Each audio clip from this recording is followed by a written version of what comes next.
Do you want to know what it's like to spend 2 nights in the San Jacinto Wilderness at 10,000 feet? In this video, we'll show you how to summit the peak and get safely back down the Marion Trail. Here we go.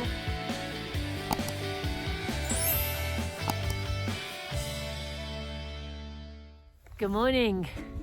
We slept reasonably well. Didn't get too cold. A little bit of wind, but not too bad. Today we're going to summit San Jacinto. It is only about 1.3 miles from here, but again, just like yesterday, we're going up 1,000 feet with every mile. So I am just going to take a day pack today, which I'll show you a little later. And I'm using my Hyperlight today as a day pack since we're coming back to camp. I'm leaving all the heavy items there and only taking, as always, the 10 essentials.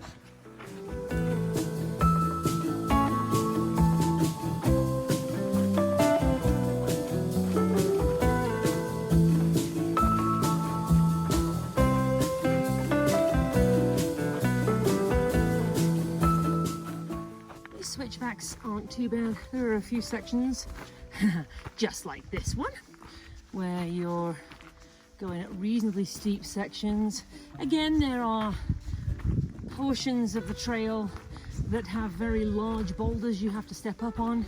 Okay, we've left camp. We've come up this switchback right down here. As you can see, there's people coming up the switchback. We're at about 10,000 feet now. We've gone a half an hour. About another 800 feet to go to the peak.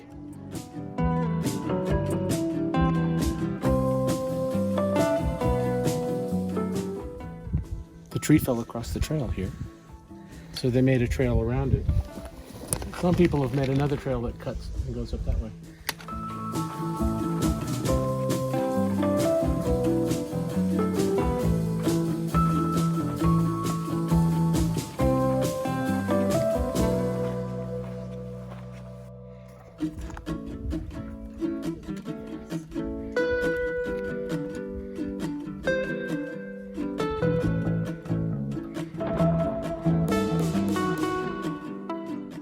Check it out, we made it to the junction right here. We're just gonna go up that way and we'll get to the summit. Love hiking, I love hiking. Say something interesting. We're at a higher elevation now, so as you can see, you gotta take a lot more air in to get the oxygen. I'm not sure what percentage it drops by after every 1,000 feet you go up. There is a little hut up here that I'm interested to see, and we will show you that as soon as we arrive.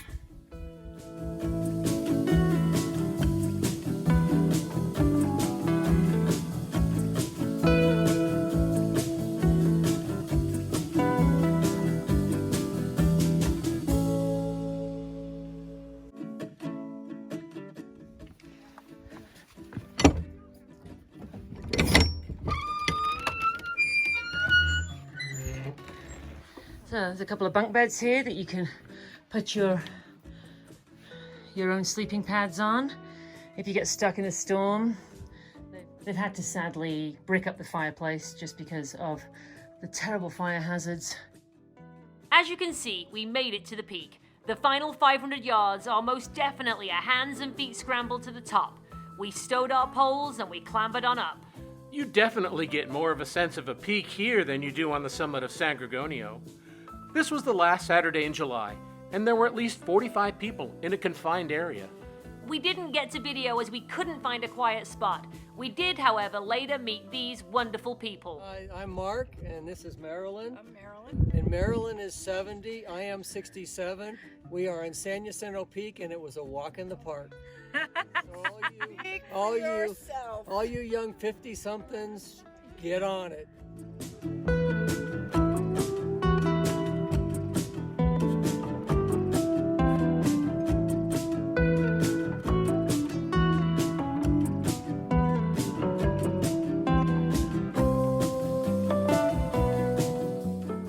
Okay, so down here we can see the tram, Round Valley. There's a campground down here.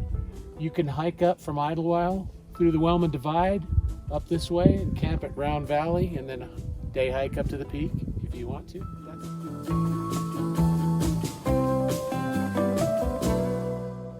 That's the Santa Rosa Mountains over there. Joshua Tree over there. We ate lunch at the summit and hung out with our new friends for a short while, and then we started to head on back down to camp.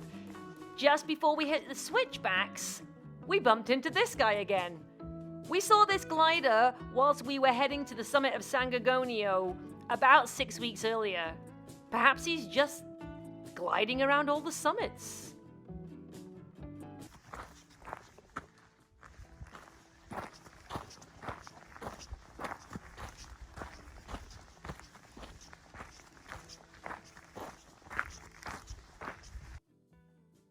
We made it back down to Little Round and made our way to the water to fill up for the rest of the evening and tomorrow morning.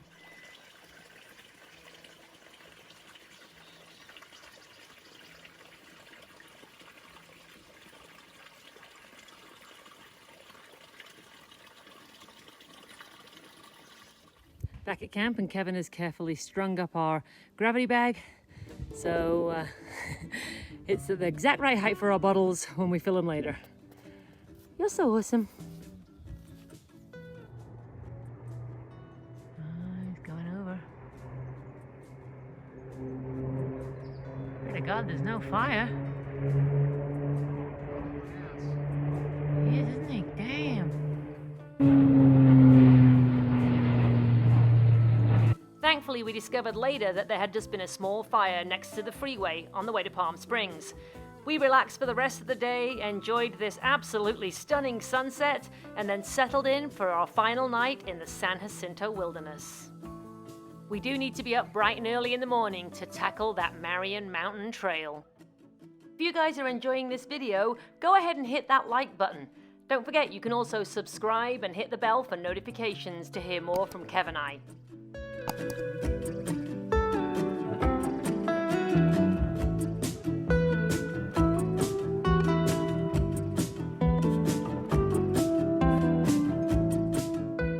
Good morning. We had a good night's sleep and we have broke down camp, as you just saw. And Kevin wanted to show you what it takes to come up here and stay overnight and all of the equipment that we use and pretty much what it weighs and what we use it for. So I'll hand it over to Kev. Good morning.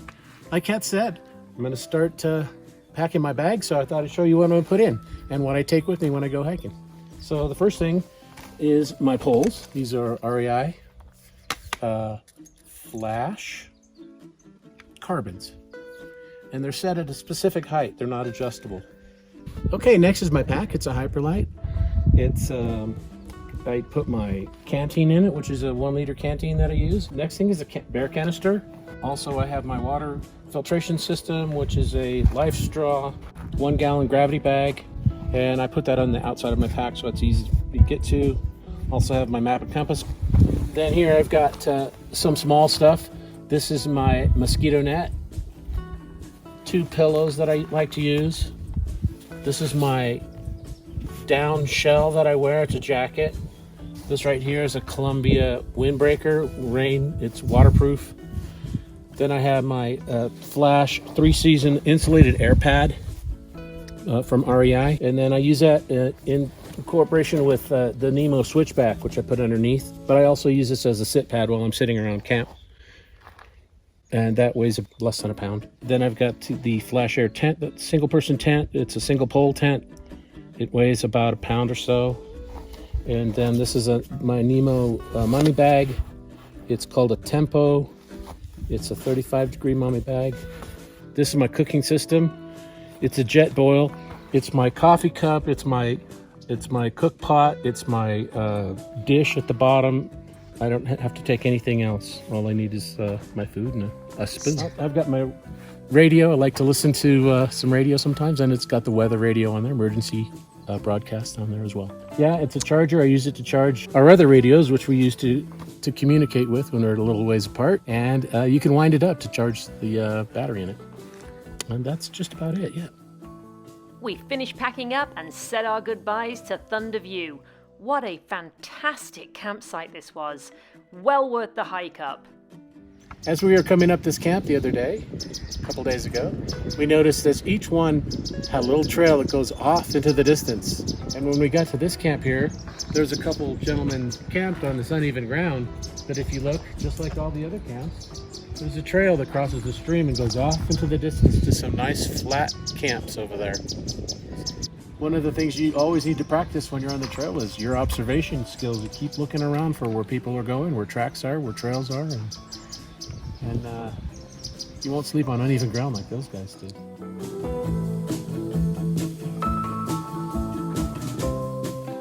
We're leaving Little Round Valley Camp, and we're going to be heading down the trail now.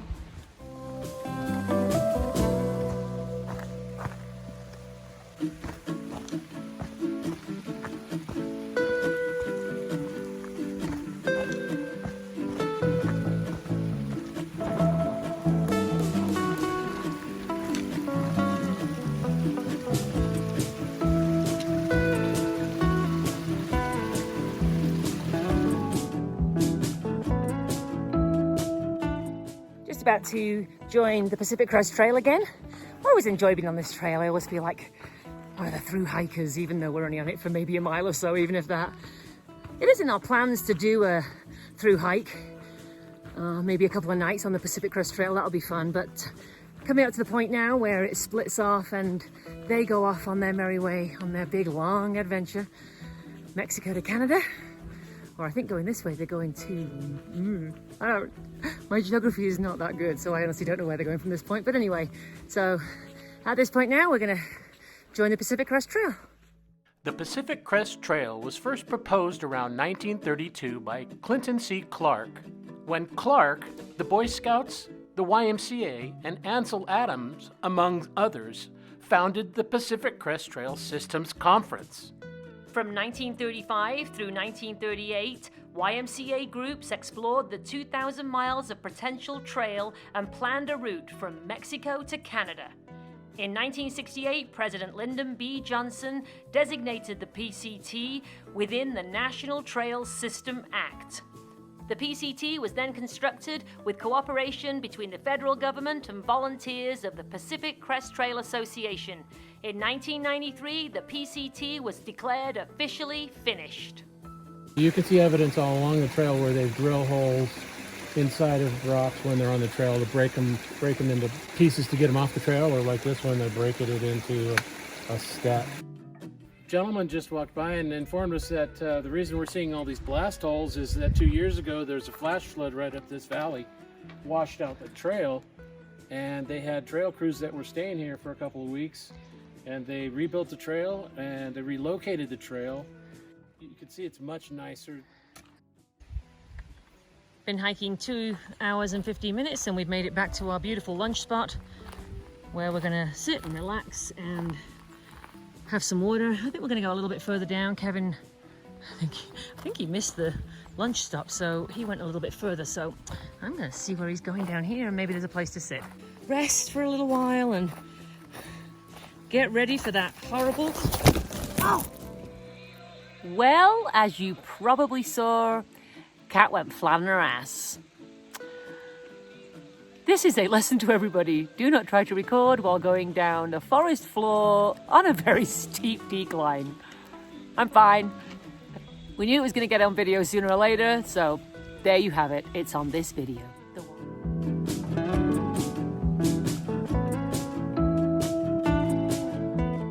After just 1.5 miles, we're leaving the Pacific Crest Trail, which continues south towards Strawberry Junction. We're going to rejoin the Marion Mountain Trail and head southwest. This section of Marion is without a doubt the most technically difficult. We've got 2.8 miles to go before reaching the trailhead.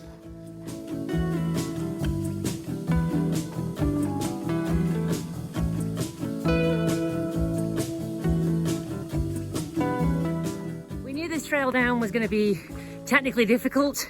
Just came down a section. I'm not entirely sure how we got up actually, but just came down a section that required us to basically let go of our poles and then just basically shimmy down on my butt. So yeah, pretty technical. Came down about 20 feet in height, and only about 8 feet in trail, so.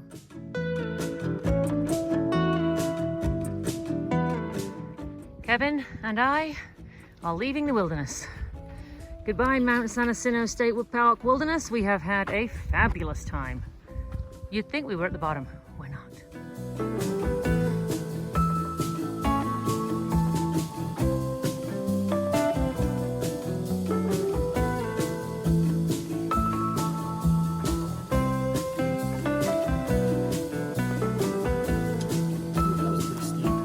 Kevin just said he's used his hiking boots as skis quite a few times, as have I. Definitely getting the jelly legs, overexertion. I can see my face is super red, so I might stop for a little bit and take a rest.